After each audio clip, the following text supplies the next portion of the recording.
I'll give you multiple takes if you need it. Oh, multiple takes, Cam? I'm one take rich. I'm one take rich. Oh, God. I'm one take dick. That's what they call me. One take dick. Oh, God. Yes, you are, kiddo. Now get out there and be somebody. Okay, man, I'm ready. I'm ready to go. Oh, sorry, that's right. I start this then. That's right. Okay, here we go. Okay.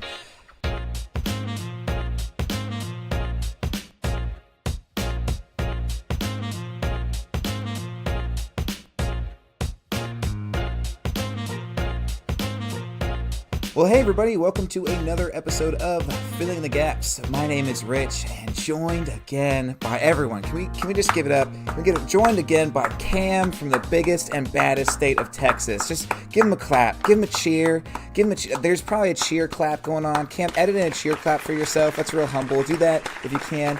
Yeah, guys, if you are new to Filling the Gaps, Cameron and myself, the backstory is we're two friends who've technically never really met face to face, but we've known each other for 3 or 4 years, and the one thing that brought us together is just brainstorming D&D sessions together, and we realized that it's hard, like week after week, to come up with new content. So that's why Filling in the Gaps is here. We're not an actual play podcast, but we're here to give you maybe a spark of inspiration or something to help you brainstorm so that you can actually play with your friends whenever it is you do that. Our goal that we always tell ourselves is around the 20-minute mark. We don't want you listening to us at all. We expect that you'll be in your own head thinking through your players and your story and how you can use what we talk about today, which we get by rolling on our 2 charts. One that is... Well, Cam, why don't you explain the charts today? Because I know we're doing something a little different this time.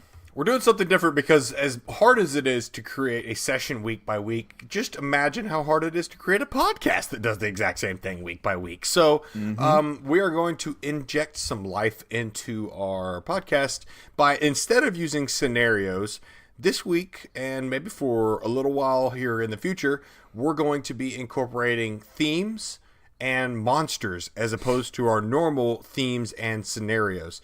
The monsters That's right, folks. Yeah, the monsters will be represented. These are all going to be D&D 5e or some variant of the monsters themselves from any of the books that you can buy by Wizards of the Coast. Or anything to that nature as well. Or if you want to send in monsters that you want to see represented on an episode, you can definitely do that by reaching out to us on social media as well. But that's the plan. Is I will be rolling for themes today, and Rich will be rolling for monsters today, and we will build a story or encounter or something to that nature based off of that. Yeah, and if you want a preview of what's on the list so far, then go ahead and listen up to this rap I came up with. It's definitely not stolen from anything and is completely original. The rhythm, the beat, everything. But here we go. Yes. Ettercaps, Striders, Nothics, Manicores, Vampires, Remorazes, Fire Giants, Phoenixes, Slods, Loxodons, Nasi, Pit Fiend, Hobgoblins, Kobolds, Morkoth, Quicklings. Got to use them all. Yeah. Gotta use them all. D&D. Yeah! Yep, totally original. I came up with that all on my own. So that's just a little preview of what we've got on the list so far. And I got my other 4. I get to do the last 4. Lizard folk, Gnolls, Bjorhag, Kuatoa. Got to talk about them all.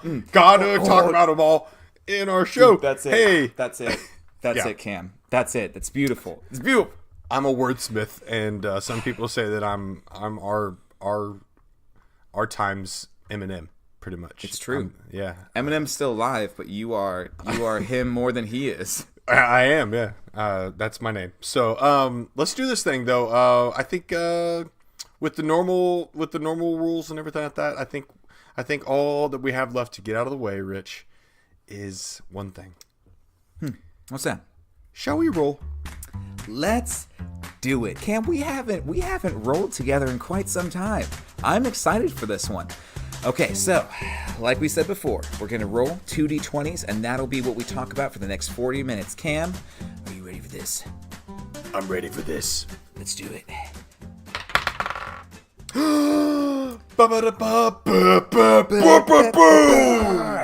All right, I take it that's a natural 20. I, on my end, got an 18. Cam, what'd you get?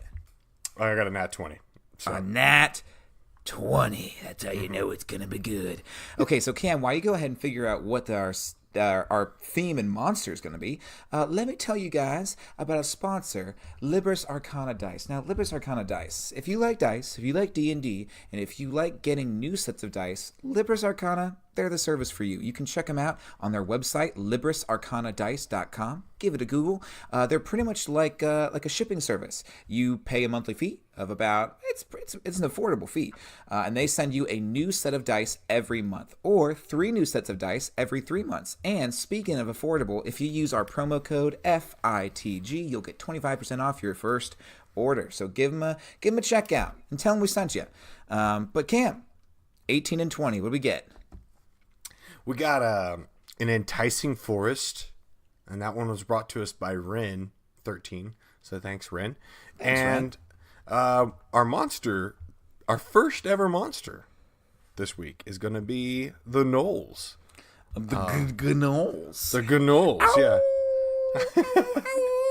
Yeah, the forest is like, oh, come on over, baby. Oh. So I'm excited for this Enticing Forest. It's going to be a good one. And you love Gnolls. Like, you were the one who put Gnolls on this list. You were like, we gotta do Gnolls. Gnolls are cool. I like Gnolls. I'm a big fan of the puppy dogs that were misrepresented for a very, very long time.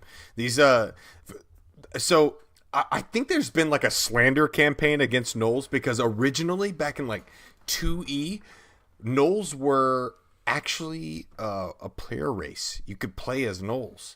And I'm sure that there are still, some kind of like way to work around that to be able to play as a Gnoll. But for over time, through each of the editions, Gnolls have become more and more rabid and ravenous, and they've become more aggressive as a whole entire species.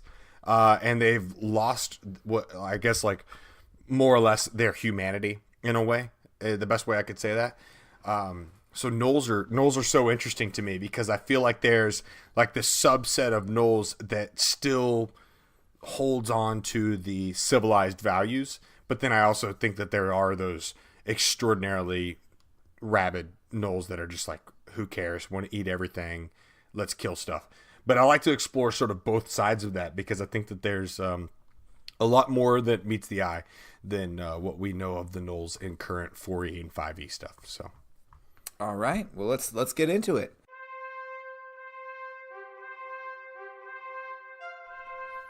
Cameron and Rich are reading shit. They'll be back soon.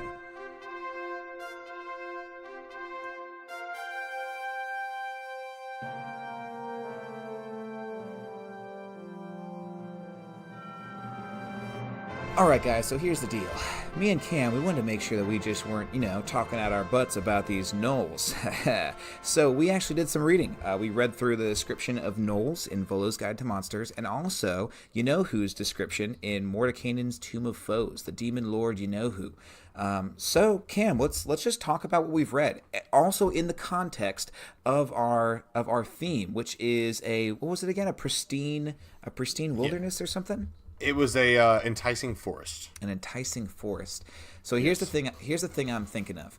What I've read about Gnolls is that they have an insatiable hunger. They crave to eat. They're almost described as being one elemental force of hunger and destruction, which I know goes very much against what you were saying, but I think we can still use both. So when I think of a enticing forest and Gnolls, I almost feel like whatever is inside the forest, the Gnolls want to eat it. Maybe there's a druid grove. Maybe there's some trents. Maybe there's some elves living inside of it. Some fey creatures. Whatever it is, the Gnolls have been slowly approaching this forest because whose hunger is driving them to consume whatever's inside of it. Because here's another thing about Gnolls: if a Gnoll eats a rabbit, sure, that's good. But Gnolls are only ever satiated. Their hunger is only ever satiated when they eat an intelligent creature.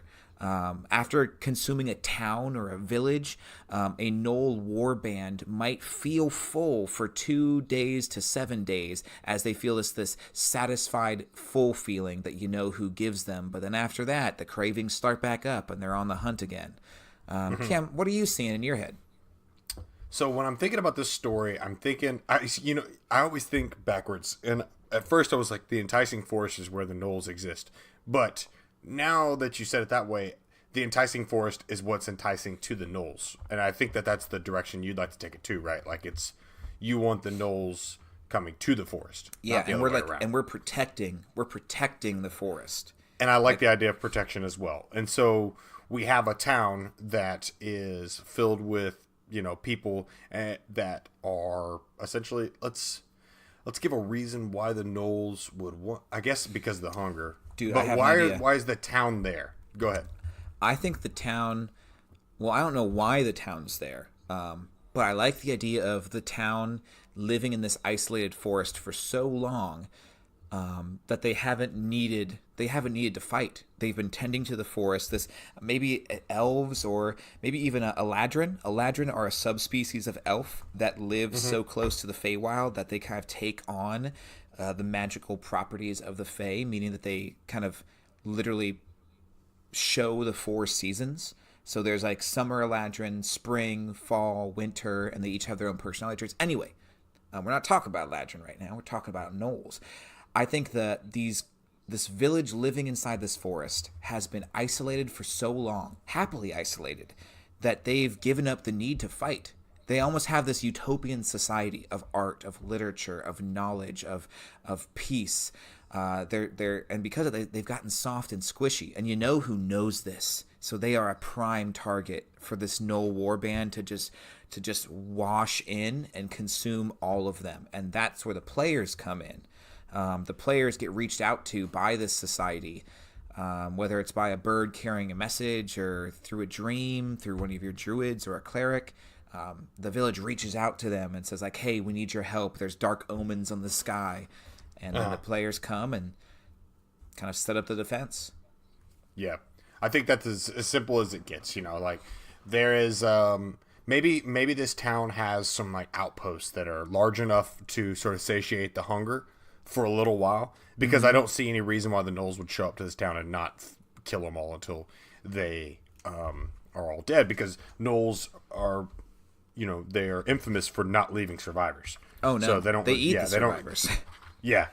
So my assumption is this town is surrounded by minor outposts that have maybe a few different outcroppings of individuals that are enough to satiate the hunger.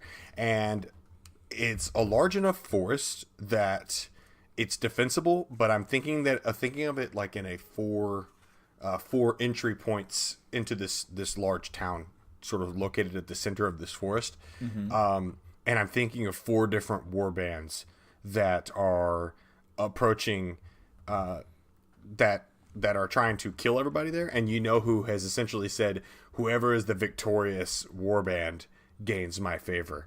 And so, so you're saying it's not just one huge war band. It's 4 separate ones. Yeah, they're 4 separate tribes of Gnolls that are coming in trying to gain the favor of who, and the most vicious and most the ones that sort of express the most hunger and power and stuff like that are the ones that are going to gain the favor of who. And so they're like insatiable in their desire. And so then when this town catches word of this, they have very minor defenses. And so right now, the only thing that's keeping everything out is these maybe like massive walls that are built around the city, but the Gnolls are like slowly preparing to get over the walls and kill the whole family, or not whole family, but the whole entire town, essentially. Let me look real quick about how big a war band might be real quick. So it says here you're going to be having for Gnolls anywhere from, it looks like you're only going to, like a Gnoll war band only has around 30-ish people inside of it, like 30 to 40 creatures. So there aren't a ton. Yeah. So I like this idea of the four war bands coming in, and there being different ways to defeat each war band. Like, for instance, one thing that I read about, there's a certain type of Gnoll called a Flind. And a Flind is more than just a Gnoll. It's been touched by who. It's given a special blessing, and no war band can have more than one Flind. They're terribly tall. gnolls that carry large magical flails. At the end of each flail is a skull wrapped in dark magic with glowing red eyes, and I believe one flail causes madness when it hits, and another flail causes it's pain and paralysis. So one gives like 30 psychic damage, and another causes paralysis, and they're just these terribly tall creatures. But one thing I read is that when a Flind gets killed, whoever picks up that flail, whichever Gnoll picks up that flail, becomes a Flind. So it's kind of like there might be some like when a Flind's about to die, another Gnoll might hit it and kill it and take its place. However, they also said that if a Flind disappears for any reason, that there's just this madness amongst the Gnolls, and they continue they kind of infight amongst each other and like take themselves out. So that could be one way of taking out that warband, is by killing that Flind or luring him away and trapping him. Yeah. I think another one would be like you want to create the warbands themselves, and then we can sort of get into the story itself as well, because I think that this would be interesting. Because like if one warband has like a Flind that's like this almighty powerful Flind, that's one of the warbands. Yeah. And then I was thinking of like a far more mobile warband that uses the Lacratas, I think is how you pronounce that. The weird faced hyena dogs. Yeah, it's like a horse dog. And the reason I bring the Lacrata up is because I think it would be like a far more mobile and sort of like cavalry based style of Gnoll. I was about to say Gnoll again.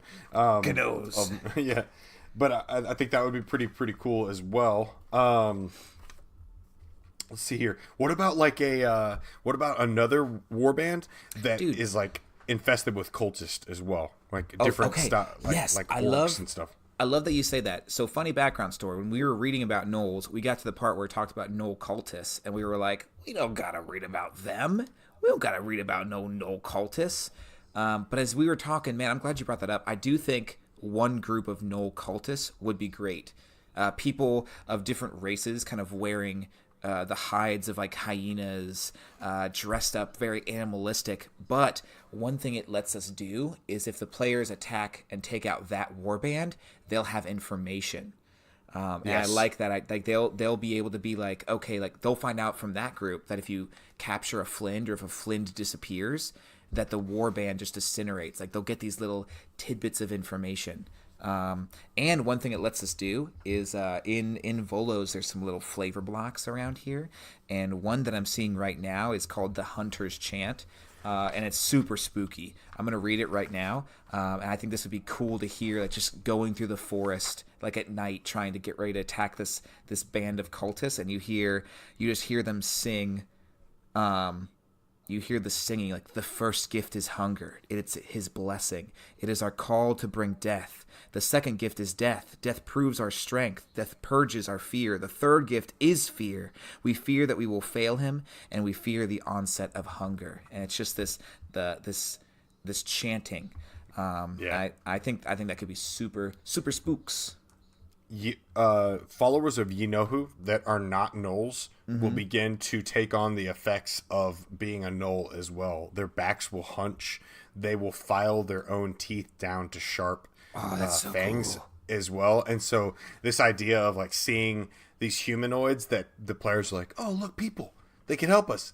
And then the people are like hunchbacks and like, and they so laugh. cool. And they laugh hysterically as well, and so they howl. They gotta howl. And I like the idea of there being. It seems that most Gnolls have like an abyssal red glow to their eyes, and I like that being there too. Like there's a light shimmer to their eyes. Maybe it even shows up in the darkness.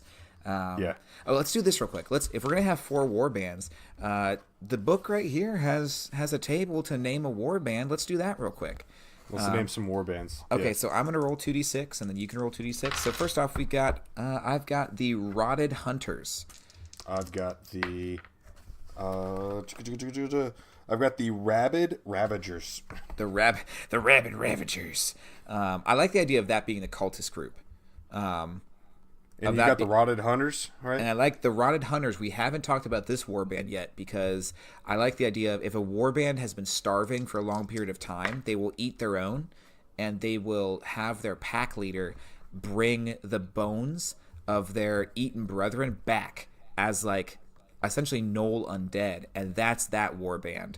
I was gonna actually say that the final warband should be like witherlings that are just essentially. I was gonna go more of like the necromancer style, but because of the fact that Gnolls work in this way, I think that it's already necromantic in that sense as well. Mm-hmm. And so that's the rotted hunters are the witherling style pretty much. Yep. And then the rabid ravagers is that's the cultists. It's the cultist, and then I just rolled my can some of them have like almost like rabies, like foaming at the mouth? Not all of them, but some of them. Yeah, definitely, like the weaker-minded ones or something like that. Yes. Because I want to have like trolls in this thing and stuff like that. What was your third one? You said your second roll? The abyssal mongrels. Ooh. Okay, so that one could have some actual demons in it, like a Barlugla or a maw demon or mains. Okay, but my second roll was the dire slayers. Ooh, yeah. Which I actually like that Flint. being the. I was actually going to say the Flint with the cavalry sort of mixed together. Gotcha. Like sort of your standardized, almost like militaristic style. They've been around the longest. The dire slayers. Ooh, that sounds like a bad metal band's name. Oh, you gotta play some metal music during this session.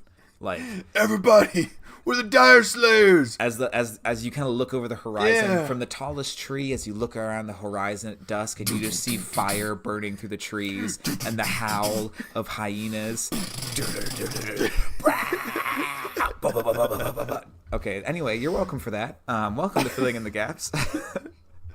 We make rock music with our mouths. Yeah. Where's our friend from Bardic? Kyle from the Bombarded cast. Yeah, we need Kyle to come for this one. Yeah, we need his mouth music. Just his mouth no, music. actually, he could play some guitar for us. Actually, guys, I forgot about that. They each have a shared physical trait. We could have done this too. Inside the warband. Yeah, okay. So I'm just gonna. I'll split my D20. I'll split my D20 into two. There's so many things. Let's not do it. But here's some flavor things we'll read just to give you inspiration out there, listener. Eyes that glow like fire, long black fangs, albinos.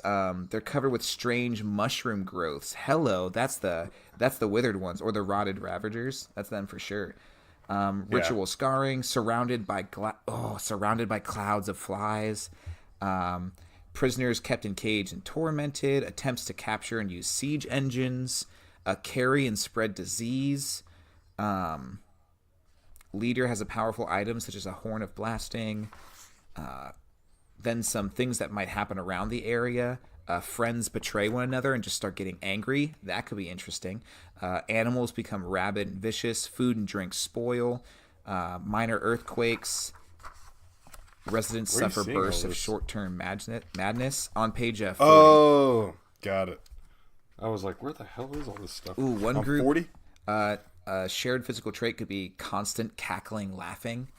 I'm liking Gnolls, dude. I see why you like Gnolls. I see why you like them. I'm a big fan of these guys. I just think that they are really. You talked earlier before we had actually started the episode. You said I have a hard time making just good old-fashioned evil people, like evil bosses.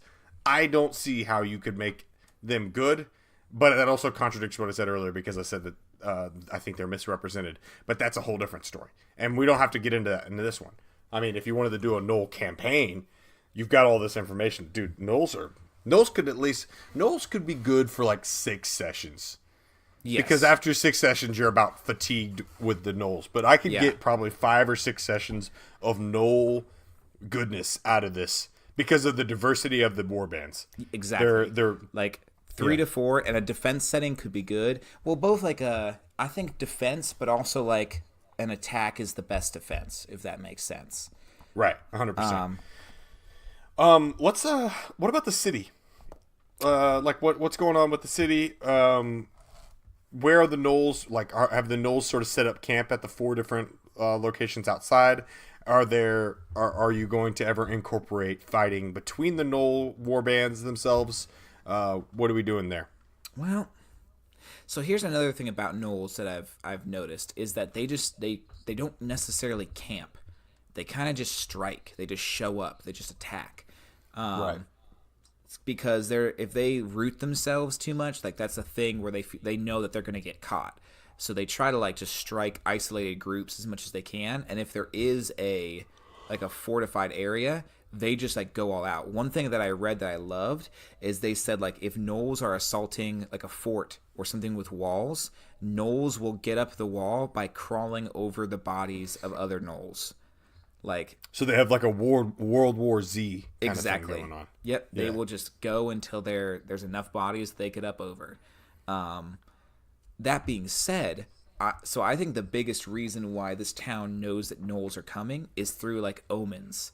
Like they just like they get some divine warning, or they see just smoke clouds approaching on the horizon every day. I'm thinking some really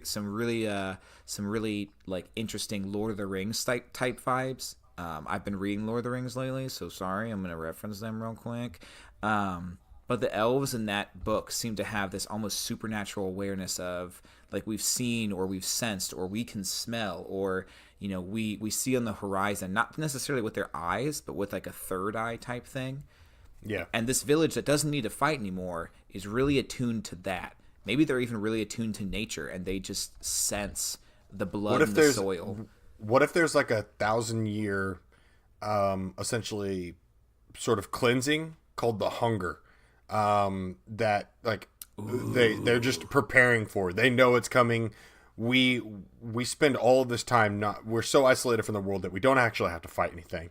And when this time comes, we generally use our massive wealth and our fine goods to be able to pay people to protect ourselves, protect us for us, because we have no need for military, and we are aware that the hunger is coming in, X amount of days or X amount of months or something like that. And so we are reaching out to you to cut it off at the pass, and because of these bans. Maybe if I can mix our two ideas together into a middle ground, let me know what you think. What if maybe this town isn't completely defenseless? Like maybe Gnolls have attacked them in the past, but just like small little groups, like enough that they can they're okay. Maybe stuff can't enter their woods and they have defended themselves. But I love this idea of the 1,000-year hunger or something like that. And maybe like 100 years, so that it's true, not less like so apathy. Long. But just this idea of like they always have certain times a year where they just expect attacks, but this year like their head shaman has had terrible nightmares, or like their crops, as they're growing their crops, or the trees in the forest have been like shriveling up their leaves like in disgust of something in the soil. And if it's a druid, the druid knows that there's something far off, like a rumbling on the horizon, and they know like, oh, we screwed. Like we've expected that we're safe because of where we live or because of how isolated we are, but we do not have defenses for this. And that's where they reach out, maybe. Yes, I think that's probably the best way to go about it. Because because it just makes more sense for a town like that. It just wouldn't. It seems too idyllic for the town to like just be protected all the time, or like it doesn't need any help at all. Like it just doesn't seem like that would sort of fit into this world that just is so filled with danger at every turn, so I'm all about that as well. And so I like the idea of it being like an elven town that's looking to hire these players, and so because we're so sort of, this is a far more magnified episode than what we always usually do, because everything is so broad in terms of what we're doing, but because we have Gnolls and because we have like something so specific. We even have the 4 Gnoll tribes that are approaching on the town, coming from the different areas or something like that. Let's. Do you want to get into the town itself and like what kind of valuable things it has inside of it, or what's been their sort of like core growth demographic, if you will? Like why have they become the town that they are? What can they provide your players that can make your players go I want to defend this town. Like, where's my incentive? Where's my hooks? Well, I more feel like the Gnolls can provide like a fighting hook almost, but I see what you're saying. Like, let's add some flavor to the town, so to say. Yeah. So Eladrins, if we're going with like an elf or an Eladrin town, wood elves could do the same things. Honestly, just having wood elves in the forest, they could provide maybe special training. Maybe they say like, hey, if you help us, I just got done in Lord of the Rings reading where they visit. I have no idea how to say the name of the woods, but they visit some of the oldest elves around, and the elves give them like some pretty fantastic gifts, like robes that essentially a robe of sneaking. They give the whole party a robe of sneaking, or like swifter boots or better bows, just ancient crafted like things that they've kept secret, but if you help them, they will reward your party with such. I like the idea of this being the summer, not the summer Eladrin, the Eladrin in general, and the town being broken into four, like a pie chart, like four quadrants, each representing one of the each representing one of the seasons. Yeah. For the Eladrin themselves. Now I know that's Feywild though, and that's where that sort of breaks down. Well, remember, they aren't necessarily, some Eladrin are in the Feywild, but I think when I read about them before, there's some that just live so close. Like the Vale is so close in between the material plane and the Feywild that living in that in-between space, we're not talking for years, we're talking for centuries, has given normal material plane elves that splash of Fey magic. Yeah, I gotcha. And see, the reason why I say that is because then it gives me some vivid imagery for my town, and also sort of like 4 different zones to defend and fight, and each one is sort of unique to the players, so that it might be monotonous to fight Gnolls over and over again, even though the warbands are very different. But now, because we're giving them like, this area is always nighttime and it's wintry and it's frozen, and this is the winter Eladrin, this is where they're from, and these are like 4 different zones of the town, and all 4 points that meet at the center of the town is where like the Eladrin court is, or something like that. I don't know. I just sort of view this as like the seasons, and they don't ever change. That's the thing about Eladrins, right? They don't ever change their seasons. They are just what they are. Well, it depends. There's 2 ways of playing. You can play where I think most players prefer to play an Eladrin that emotional spikes can change their mood and change their season. But I kind of like the idea of them being more permanent, because you said Eladrin Council, and that sounds sweet to me. Like, yes. four Eladrins who sit on a council and are the chosen elders of summer, autumn, spring, and winter. Right. So summer is like your traditional like sergeant character. Like, he or she is very like forceful, and probably is even like, I can't believe we brought them here. We can handle ourselves. Like, we don't need outside help.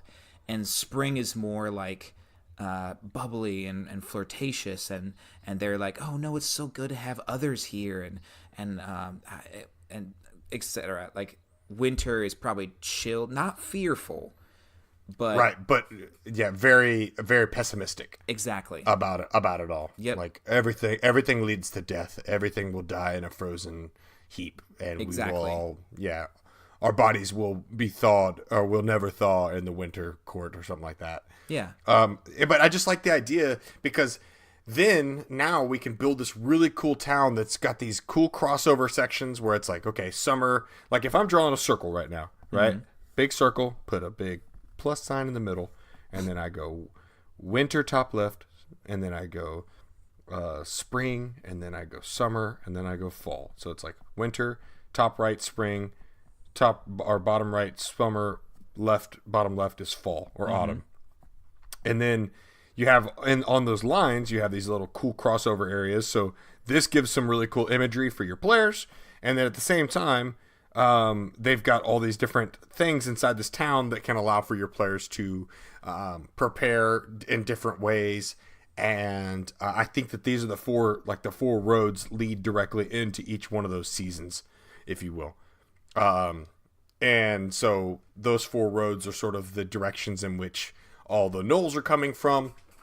And so each one has each zone is like, yeah, it's an enticing forest, but one of the forest is a forest of evergreen that's covered in snow. One forest is like completely filled with orange and red leaves that seem to be flowing and pick up on the pathway below. So it could be really great for traps and all this kind of stuff because of all the leaves. But that's the way I'm envisioning this, is like there's just a really cool forest that is around. It's like a Pokeball if you think about it. Like it's a big Pokeball. But it's around the entire central city, and all the forests are also representative of the zones that are closest to the actual thing. And then like the road creates like a stark contrast between the 2 seasons, which I just think is pretty cool looking. Yeah, no, Like I think that sounds sweet. I mean, I feel like this forest is huge now. If there's like 4 different climates present in one forest, but that can be like completely fine. So we've talked a little bit about the city, given some flavor to it. The forest itself, though, that's one thing I wanted to talk about, because I think depending on your player's creativity and how much they ask around, the forest itself could be used as a defensive mechanism against the gnolls. Like maybe there are some Trents who don't necessarily want to get involved or risk their lives, but maybe you can, very much like the Trents in Lord of the Rings and Isengard. I'm sorry I've quoted Lord of the Rings 3 times. I'm sorry, guys, but you can get them involved. It's kind of like one of the greatest fantasy books of all time, so it's not as if it doesn't have its merit. That's true. You know? But one thing I saw is that gnolls will use fire to cut off the escape of their enemies, and gnolls are also all about instilling fear.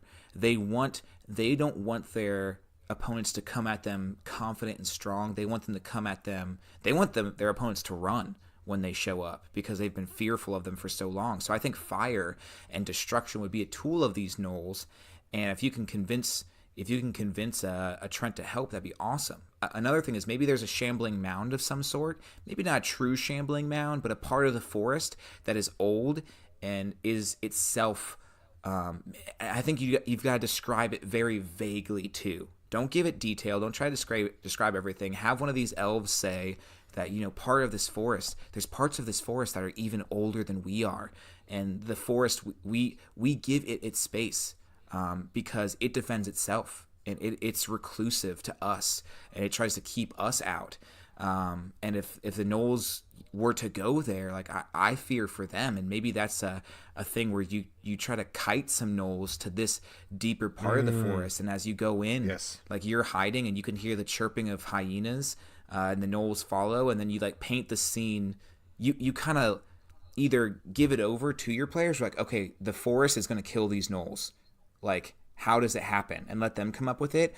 Or you paint this picture of, like, the gnolls approach, and all of a sudden they fall quiet, and you just hear like the sniffing of noses, and then like they look up into the tall tree, like the very thick brush of the trees, and you hear the creaking of wood and of branches, even though there's no wind, just a light like, and there's this stillness to the air, this thickness. It's heavy, but it's still. Like a quiet before the storm, and then all of a sudden, like whether your players are close or not, you just hear like howling off in the distance. I think it would be sweet if your players weren't close and they don't know how the forest killed the gnolls, but it's just like you just hear them crying in the distance, and you hear smashing, and they're like, "Oh shoot!"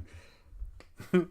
Glad we didn't go there. And then they show back up, or maybe they take a look at that area afterwards, and it's just a bunch of trees that have like put their arms through the gnoll's chest or something like that, but then the arm just remains inside the ground and is now growing, like the tree ant just has now remained stagnant again, and they're just like growing through and around these things. Completely, like you see a shambling mound that is just like completely suffocated 3 different gnolls all inside of its body and everything. I think that'd be awesome. Especially if you have a ranger or a druid. Like if you have a ranger or a druid, let them commune with that part of the forest. Let them plead with the forest. And maybe the forest doesn't talk, but you explain it kind of how I explained it. Like the forest is, as you walk into this part of the forest, like the trees lead you in misleading directions, or they've communed with nature before, it seems distant, it seems harsh, it doesn't want anything to do with them. And you give them that opportunity to say, please, like, I'm here to help you. Like, I'm not your enemy here. I'm here to defend you. Will you help? That could be for those players. They're like, I've been waiting my whole life for this. Yeah, I love that, man. I love that. I'm a big fan of this one because we've got sort of the central tension of the Gnolls and their ever-present sort of looming. They're like coming to destroy the town. So that's always there. There's our central tension. We have the reason why the players want to defend. A, because it's just cool to fight a bunch of Gnolls. B, there's a highly valuable town, and I almost envision this town and city as like very wealthy and highly magical. And I think that these things could provide really cool gifts to our players or components of each of the courts. Maybe the court will recognize different courts will recognize different players and provide them like, here's the winner's crest, and this gives you like resistance to cold damage or something like that, or all these different like little silly trinkets. Oh yeah, they might not offer you money as a reward. Yeah, like they're like, money means nothing to us. Like we're around so long, we don't need to save. But like there are things we've learned because elves live a long time. There are things that we've learned that humans don't even remember anymore, and we'll gift you some of these items, or we'll teach you, some of our magic or some of our abilities. Even like to let your archer be like, dude, you were a good archer, but these like the elves, there's an elf master, like an autumn or a summer elf, who's like, my reward to you is if you have a few weeks, like I'll teach you more. Whether that's like you get a +1, just a natural +1 to damage, or just something cool like that, almost like a boon. Yeah, just like a forever boon for your players. But again, we've got central tension. We've got great enemy style. We have a good group to protect. We have cool, diverse environments for our players to be in. I mean, all things considered, I think that this is a pretty cut and dry thing, right? Like we've got a cool little scenario for an impending group of Gnolls coming, and this is the hunger. This is what the omens represented. It seems to be happening more frequently as of late, and this could be a long-term thing as well. And then maybe the reason why it's happening more often is because who is and you might be thinking to yourself, are they just saying who? Basically, yes. Like that's what we think. We think that his name is who on purpose. Yes, it's who. It's literally it's spelled YEE YENO no GHU. Tell me that's not who. Yeah, but anyway, I'm sorry I interrupted you. No, it could be Yenog or something like that as well. That's true. But that's true. Yeah, but I just love this idea because we've got it's pretty simple. I mean, it's simple, but it's effective. You've got different war bands. One other thing. Yes. Some just random things that I was thinking of. I was going to say, let's throw in some random flavor because we've got the package. Let's flavor. Let's spice it up. Let's put some pepper on top of this present. Yes. What about that's how I make my presents more fun. What about fighting between the Gnoll packs, the war bands themselves? I mean, that could be. I don't know if that's true to Gnolls, but it definitely could be something you do. Because I think technically, I thought Gnolls did the war bands fought with one another. I thought that was the case. Not anything from that I necessarily read, because technically, like there was remember there's that cultist diary we read in Yolo's Guide to Monster, in Volos, and it said that like one reason that cultists turn to who is because there's that connection amongst the Gnolls, like they're all hungry together. Well, what I was saying is maybe what if, being that there's a war band that has maybe we have two different war bands that have a Flint in it, right? And then they come across each other, and now we have like an alpha situation.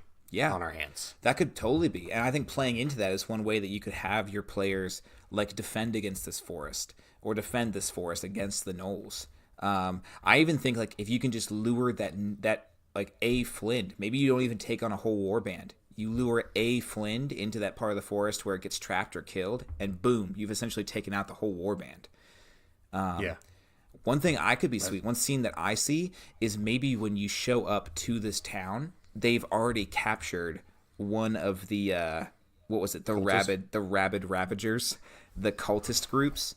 Like, yeah, they've captured him, and he's in a cage. By the way, that sounds like a name that a bunch of cultists would make up about who they are as gnolls. Totally. Hey, what's up? We're the rabid ravagers. You got a problem, freak? Yeah. And I like the so I like that idea because then they could say like this is all the information we know, and you start off your session with a good old good cop bad cop. Let's get information from this guy. But I think that could be really cool. And man, do we want to read this inside the mind of a gnoll? Because that could be really cool to have that cultist. Yes. Have this guy. I think this one was awesome. Do you want to read it? I'll try. Put some flavor on it. Put some flavor on it, Cam. I have like a put some pepper on that grade present. reading level here. So yeah, here's the pepper on the present. Inside of the mind of the gnoll, from a journal recovered from a slain cultist of ye know who. Day 2. The subject continues to growl and struggle. Despite the removal of its arms and legs, I will let it starve for a few days to weaken its mental fortitude. If the gnoll does have some sort of tie to the abyss, I must keep my focus on exploiting that link, even though the creature's mind might remain aware. Day 6. By the way, that is really messed up. Oh yeah. So a cultist chopped its legs and arms off to keep it from to starve it to death, essentially. Yeah. To see if it weakens itself. Ugh. Day number 6. No appreciable loss of vigor. Day 11. Still no appreciable loss of vigor. Day 13. Ritual must commence tomorrow despite subject's high level of mental activity. Day 14. The ritual brought our minds together. I was assailed simultaneously by hunger and rage, as if some great force from beyond had reached out and commanded me only to kill and eat. Though it lasted only a short time, it was a terrifying feeling to my human mind, but in a way it was also comforting to feel myself a part of a much greater design. What I felt was not the hunger of one beast, but the hunger of them all. Oh, I love this, dude. This is crazy. Dude, this is insane. Use the ritual to join our minds again. This time I realized where the hunger began. I was consumed by the infinite hunger and boundless rage of great ye-know-who, and I knew it could never be sated. Yet I felt driven to feed my lord. I killed and devoured a goat while linked to the gnoll's mind. I had set aside a knife for the deed, but killed it with my bare hands instead. 'Cause I'm an angry boy now. The flesh was warm. I fed myself. I fed ye-know-who. Ah, man. Last but not least, day 16. Third use of ritual. How can he still write at this point? Oh, I don't think he writes much. This is the last entry in his journal. Yeah. Third use of ritual. As my connection to my lord deepens, I leave my old concerns behind. His hunger is all that matters. It is greater than me. It is greater than us all. It hits his mark. It is his mark, I mean. He made I'm having a hard time with English now. My throat always hurts because I talk like this. He made us. He drives us. He eats what we eat. He kills what we kill. He will come if we eat well. He will come if we kill well. He will come if we eat well. He will come if we kill well. We will kill and he will eat. And we shall be he, and he shall be we. Never alone, never afraid, never hungry. Now, here's the thing, too. If they have this kidnapped cultist, and you have them, they're like, okay, here's some things we had on him, but he seems to have no connection to these items. And you have them, and they're like, oh, this is like a wizard's, like, it stinks, and it's torn up, but I recognize the symbols on this robe. And like, oh, one player's like, oh, here's his journal. And you have them read that journal. All sympathy for these gnolls die. I think in that moment, like you rally your players together around the idea of these gnolls are terrible and we need to stop them. Yeah, absolutely. Because it's like a parasite. Yeah. Their love for their lord is parasitic. Yep. And that's where it all came from. Because like the reason why the reason gnolls were created in the first place, based off of what Mordecai's Tomb of Foes says, is essentially anything that he killed, this wild pack of hyenas that followed him would feast on the bodies of the slain by you know who, and so those hyenas became gnolls themselves, and so I mean it just spreads like wildfire in that sense because they're just, I mean it's insane. Gnolls are low key like one of the best monsters in D&D. I think they're a lot of fun, dude. They're like after going through all this, I think that they are easily going to be. I now I need to incorporate it into my campaign. Oh yeah, because I want to so badly. Like, and this is one thing about them too. I know we already mentioned this in this episode, but sometimes as DMs, I know it's fun, and my hand is up. This is me. I'm calling myself out here. I know it's fun to create gray area villains who have good motives and bad motives. That makes good villains. But sometimes your players don't want to ask the question of, should I fight these guys? Like, remember, your players have abilities and skills and spells that are designed to be combative. And sometimes it's just sweet to let them go loose and not have to worry about right and wrong and good and bad. Instead, just to be able to say, these guys are bad and we need to kill them. One thing, too, I would say... Go ahead. I was thinking about past episodes. Yeah. Do you remember the episode of Trapped in the Forest? The like the woman that said she was like the goddess of the forest. Yeah. And she was like, "Why are you leaving? You should never have to leave. This place is perfect." Wouldn't that be such a great combo of a scenario with this one? Dude, it could be. Or a callback too. Like, if you do get out, maybe she, if you've played a session like that, she, calls back to you and is like, hey, I need your help. And it's, this whole, no way, crazy, we're not helping you. And she's like, no, I think I'm going to get eaten. Yeah. Well, I just think it would be really cool because, say, for example, your players hear of this quest, right? And then she is, maybe the court leader, the court's queen of the Eladrin or something like that, and they're all living in this idyllic world, but they've never really sort of seen the outside world. The players wouldn't really question that at first. Yes. And then the Gnolls come, you defend against the Gnolls, and so then it sort of paints the Gnolls as the balance of the world, because they're trying to essentially eradicate this really all-consuming goddess that's trying, or maybe the goddess is Bahamut or whatever, because you know who is I don't know what's going on with Bahamut. I don't know much about Bahamut, but neither do I. That's next time. Yeah, next time on Dragon Ball Z. But no, I was just thinking how cool that would be that once the players collect their rewards, then the queen is like, hey, I know you helped us with these gnolls, but why would you ever want to leave? This place is perfect. And the player's like, yeah, you're good, but we got to get back to our town. And then, boom, right into the next hook. We've got our next thing. We're moving right along, and we've got this cool little scenario. And it's a great little trap diversion for your players as well. Yeah. It's a completely different scenario for them, too. Yeah. I don't know. It was just a thought. No, I think that's sweet. I think that could be a really cool combo, wombo combo.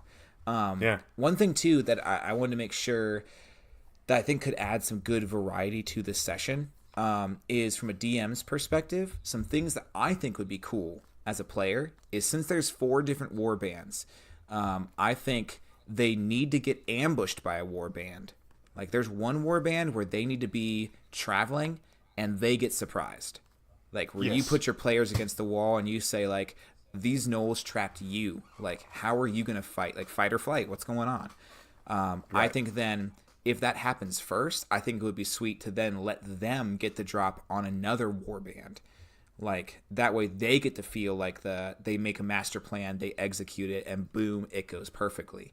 Right. I think another thing too is I think for this session, if you're in these magical woods, I would say, as someone who technically is much more comfortable with a battle map than without, have some combats without a battle map. That way you can let your players use things like the trees and the treetops and luring and stuff like that. If you draw a battle map and you put minis down, I feel like most players are going to stay in that circle you've drawn and fight. But if you, for like an ambush scenario or for them being ambushed, if you just describe like, hey, you're 20 feet up in the trees and these gnolls are down the ground and they're firing arrows and they're climbing up the trees, kind of almost play out more of like a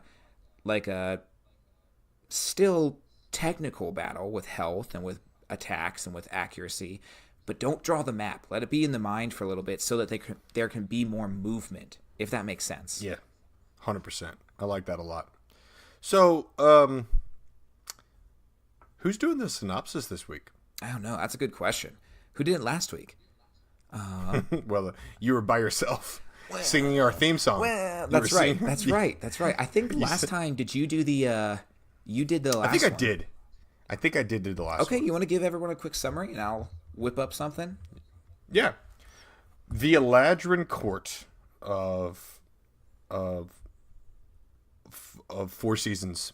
That's the name of this city. I like it. Yeah, it's the hotel. It's the Four Seasons Hotel is the main where the court is actually held as well.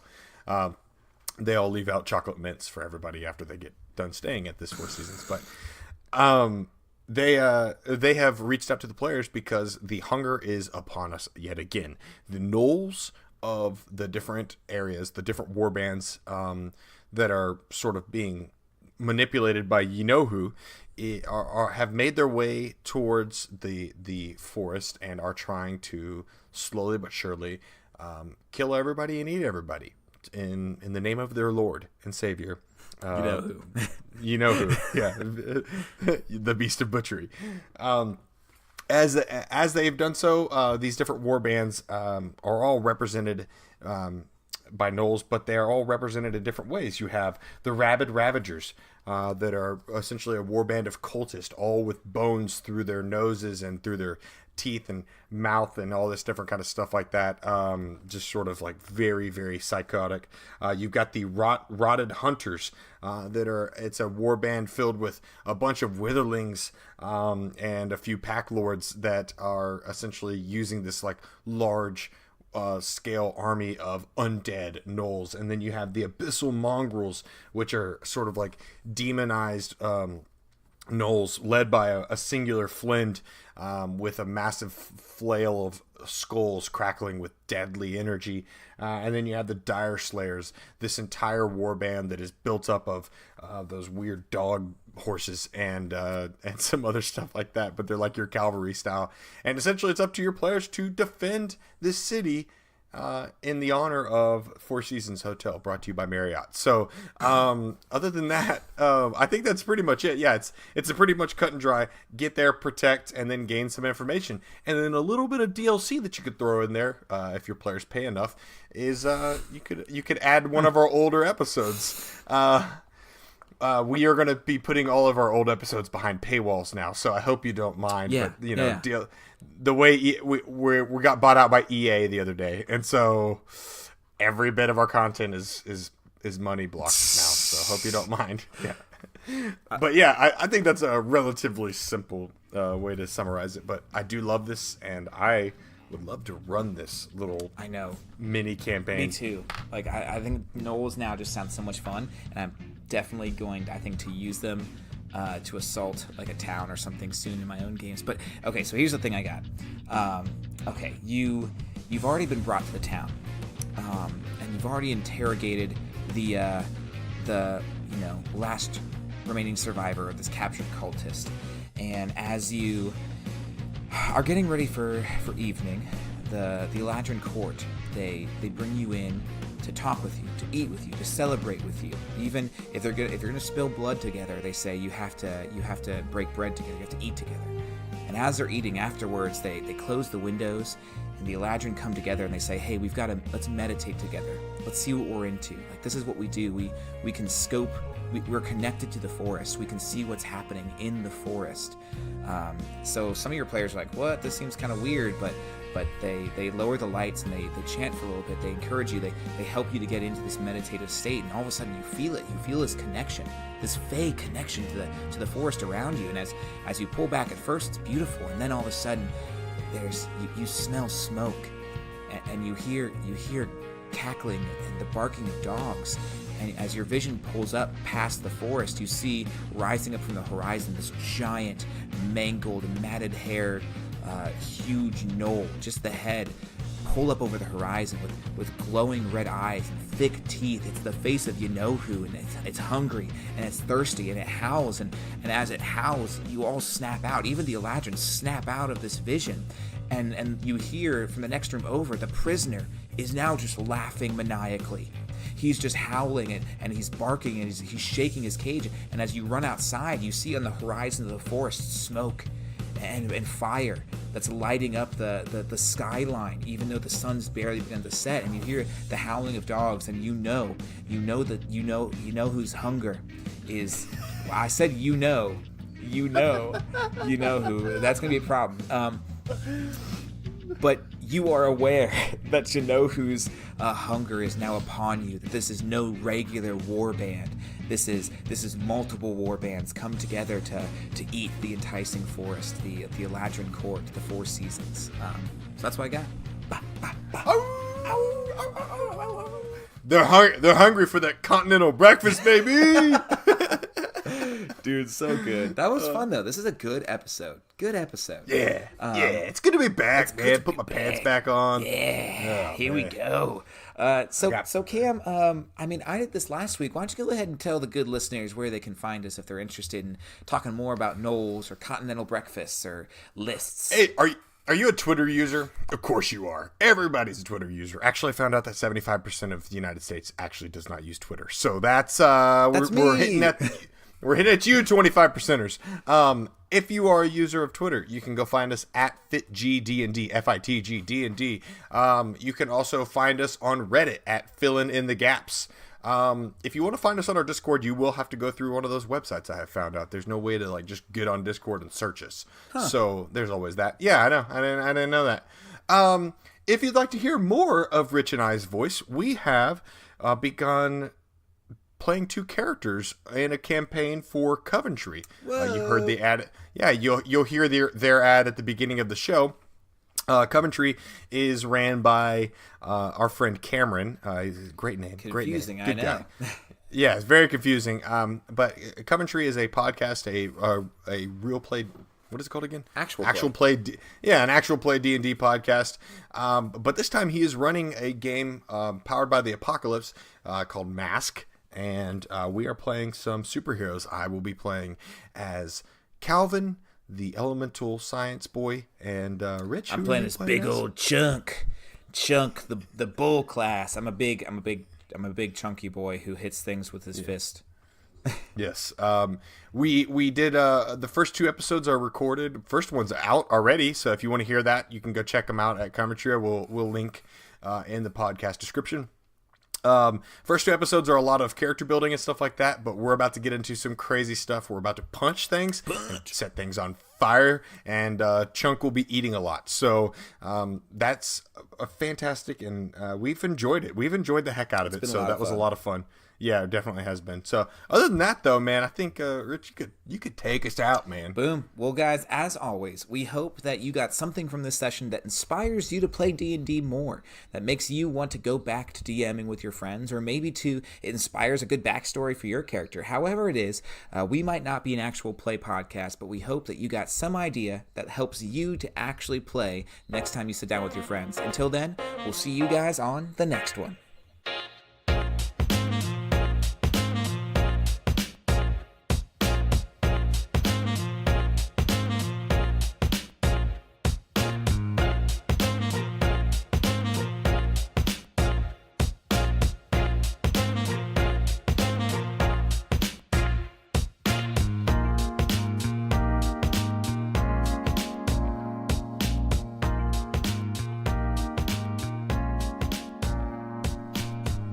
Hey, I know I just said that the ad was at the beginning of the show.